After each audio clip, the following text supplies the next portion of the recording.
Welcome to We Are Carroll, a service of the Community Foundation of Carroll County. I'm your host, Kayla Selinsky. Today, we speak with Steve Otten, Senior Vice President and Financial Advisor with 72Capital. We learn about the role of a financial planner with the Community Foundation of Carroll County and how you can manage your wealth as a philanthropist in our community. Remember, you can learn more about the Community Foundation of Carroll County on our website, www.wearecarroll.org. Stay with us. My name is Steve Otten. I'm a CFP, Certified Financial Planner, Senior Vice President at 72Capital Wealth Management. I guess because all the school zones changed. I started at Liberty Christian, then Carrolltown Elementary, Mount Airy Middle, South Carroll High School. I've seen it all the way through. Like when our house was built, I believe it was like one of the first in the development. So when they kept changing all the school zones, I went to like 3 different elementary schools. So by the time I got to high school, I knew everybody. So I had a leg up. So it's kind of nice. How did you start working with the Community Foundation of Carroll County? So it started as a volunteer. There was one of the funds that they manage that put together a couple events. So I joined in and we did this 52-mile hike from Pennsylvania to Harper's Ferry. It was benefiting children that lost their parents to incarceration. So it started as a volunteer. And then I started participating in other events, donations. There's just so many things that they cover. And then ultimately, I came to manage the assets of the organization. So it's from like start to finish. I've been involved in one form or fashion, and being local in Carroll County, you get to know the community and the people involved. And that's kind of how I got mixed up in all of it. So I know people know what bankers are. Can you please describe a financial planner? So I'm a CFP or a certified financial planner. So what we do is basically try to arrange a predictable outcome through successful financial planning, whether that's a family or an organization. It could be something like retirement planning. It could be like college is expensive. How are we going to save for that? Or just in the community foundation's sake, how do we position our finances in a way that can continue this organization to make sure that the causes that we represent can continue for the long term. So, we cover a pretty wide basket, but most of the people that we work with are families, but we do work with a few nonprofits such as the Community Foundation. And you said earlier that you're a CFP. How is that different than a regular financial planner? So certified financial planner has to do some rigorous training. A lot of it is just on education. Every family is a little bit different.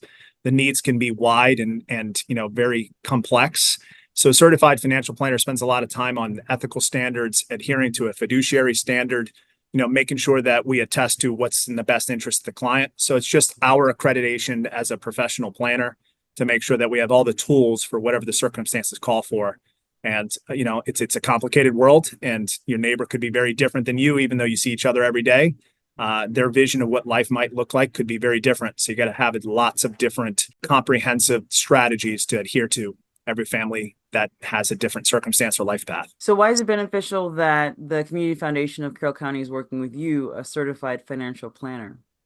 Most organizations, in particular ones that have an endowment, that are dealing with, in the Community Foundation's case, it's several hundred different causes. So, the question I often get and work with nonprofits is, are you a fiduciary? Which means that, we are taking the best interest of the client first, making sure that we have all the tools and accreditations and things that would call for oversight to make sure that there's a professional overlay to make sure that we're doing the right things for the organization. It's a lot of times that it's a requirement for nonprofits to work with someone who's a CFP or operates under the fiduciary standard. So, it's one of those things that's important to an organization to seek. We hold that designation. So we just have that accreditation to, for one, have the tools that we need to satisfy some of the things that they're trying to achieve.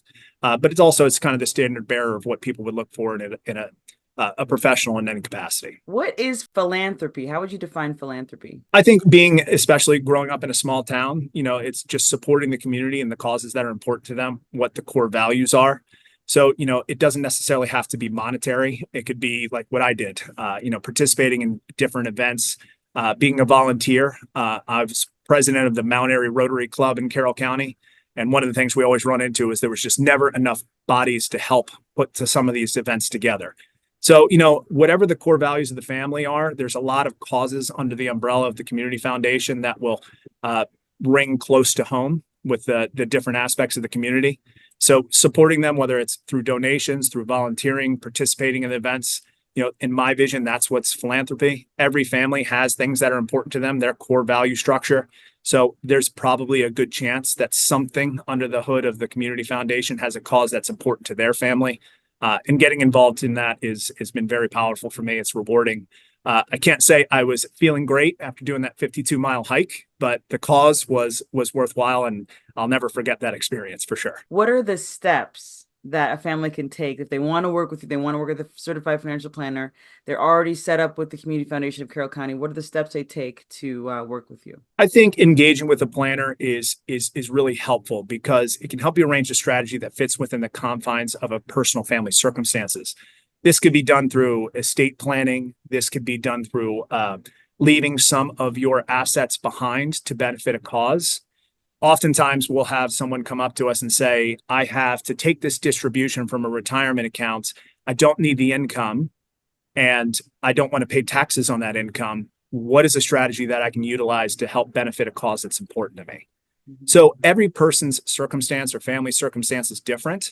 But if you have the right planning in place by engaging a planner, there's probably a strategy that would work within the confines of your family, whether it's the estate planning, whether it's just charitable giving, whether it's setting up a donor advised fund or a charitable giving fund.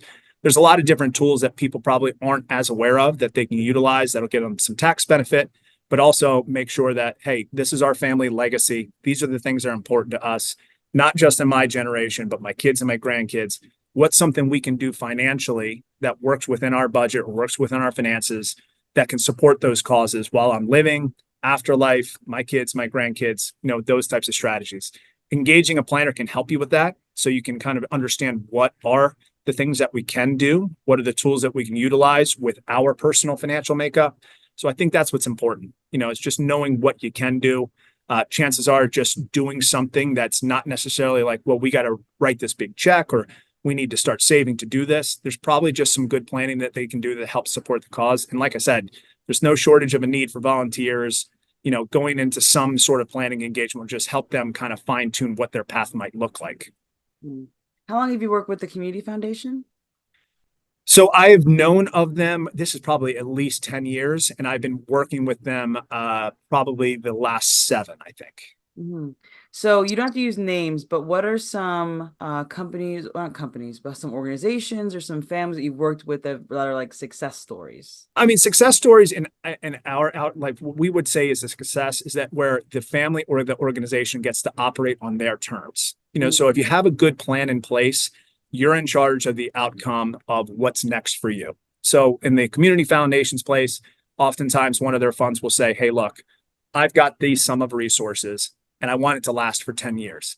Help me build a strategy that's going to make that be successful. We know what our outlay is, meaning this is what we give for scholarships. These are the things we do for grants. What is the right financial makeup or strategy we can utilize to make sure that's preserved for the next decade? So those are the types of success stories that are important to us. I think that any family where you can kind of decide what you want to do on your terms, plan for that event, not necessarily react to that event. That's always a success story for us. We want to just position them to do what they want to do on their terms, and good planning can help them achieve that. I like that, working on their terms. That's why they're getting to work with the Community Foundation of Carroll County, is because they want to let something good happen from Right. their family or from their organization. So that's really kind of liberating. What are some of the tax benefits of working with the Community Foundation of Carroll County? Well, there's a lot of different strategies, and that's where the education aspect, some of the CFP background that we have is really helpful for families. The example I gave earlier, oftentimes when you have an old retirement account, you have to take this thing called a required minimum distribution. And sometimes people don't want to realize the taxes on that. It might impact their Medicare premiums. So you can do a qualified charitable distribution instead of taking that money that you're forced to. The government makes you take it. You can then directly give it to a cause of your choice, immediately get a tax benefit, and then also prevent a taxable income that you ordinarily would receive. Building charitable gift funds. A lot of things that we experience with the Community Foundation is, hey, I've had this stock for 15, 20 years. I'm not going to sell it. If I sell it, I'm going to have to pay taxes. You can give the appreciated stock to a charitable organization, get a charitable tax deduction, And then you don't have to worry about capital gains. There's a whole host of different tools. That's why I say every family's different. Their personal circumstances are different. The assets they have are different. Trying to figure out what tools you can utilize to get you a tax benefit while also supporting the things that are important to you. It's just going through and engaging good planning is really going to help you say, okay, this is me. What works for me, what works for my family, so I can support a cause, not impact my financial path, and also not have to pay the tax man. So I think most people would agree that's a good thing. Yes, I also agree it's a good thing. So how often are the families or organizations meeting with you? Well, sometimes we'll have to meet with an individual fund just because of the example I was citing earlier. It's like, well, we've raised this amount of money through our own efforts. We want it to serve this amount of, benefit every year. Let's just say it's $5,000 a year. How can we provide that for the next 10 years? Help us plan how to align these assets consistent with that path. Because like we said, we want the organizations, in particular nonprofits, to focus on their mission, not have to worry about the headline of the day or the market movement of the day. How can we position those assets in a way that is going to be predictable for the next 10 years? So, sometimes it's more frequent. Sometimes once we have a plan in place, it's more monitoring, but it depends on the personal circumstances of the organization or the family. Some people want to hear from me often. Some people are say, only call me if I need something. Everybody's a little bit different. That's cool. What do you wish that people knew about working with a financial planner or working with the Community Foundation of Carroll County? I think that it's just one of these things where you don't know what you don't know. So engaging a planner will maybe give you some ideas that it's less in line with, should I buy this investment? And it's more in line with, how do I plan what I already have and what I already know in the most optimal way? So I think the education aspect of this is what's most important in my view. It's because people know, and most of the times they've done the heavy lifting. They've raised their family, they've saved money, and now what? How do I go to this next phase of life on my terms? Engaging a planner to know what you can do or what the resources are. And our view is something that I think is the most powerful. Because I think when people see like a guy like me or a team like ours, and they're thinking it's like, well, we're the investment guys. But I would say 80% of my conversations with clients are less about, the investments themselves and more about their respective plan and path. And how do we optimize that plan and path with the tools that we know, the strategies that we can employ? It's a lot less to do with, should I buy Microsoft or Apple? It's like, well, my grandkid, I just had a third grandkid, and, I want to support their college education. What can I do? Are there tax benefits to do that? I also want to support this cause, and I've got this appreciated stock. Should I give the stock or should I write a check? It's just simple things like that people just don't necessarily know or have access to information on what's the best way to do things. So we just try to optimize things they're already doing so that they can continue the things that are important to them. Like we said, live life on their terms. So if someone wants to learn more about working with you, where do they go? Well, they can go to 72capital.com. So it's 70 spelled out, the number 2 and capital.com. Or they can just email me directly, and that's steve.otten@72capital.com. And you're a dad and a husband, and you've got a baby coming, so I'm pretty excited for you. Yeah, all girls in our house. So, lots of pink, lots of Disney movies, ballet, all that fun stuff. So it's getting busy. Yeah. Getting busier. Yeah, no kidding. So now our next segment of the podcast is called Staff Smiles. Do you have a memory or thought of one of our staff members that makes you smile? I think every time I go in there, it's always warm. Everybody's very helpful. Everybody's always busy. So it's like hard to isolate one person. One of the things I love is like, again, this whole girl dad thing is still kind of new and fresh. So everybody in there has a daughter, if I'm not mistaken, or at least one kid. So, they give me lots of guidance on the parenting front. And look, we're all local people. Some of the causes and the things that they're involved with, I've been involved with. I grew up with all the communities that benefit from that organization. So Jackie and her team run a good ship. Every event I've been to, everybody's happy. They're celebrating the cause that they represent, and they're trying to keep the community intact with those core values. So the whole team gets a shout out from me. It's always a joy to go in there.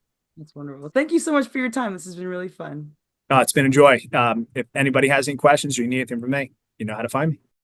Thank you so much for listening to this episode of the We Are Carroll Project. To hear more episodes, please visit wearecarroll.org. That's wearecarroll.org. Talk to you next time.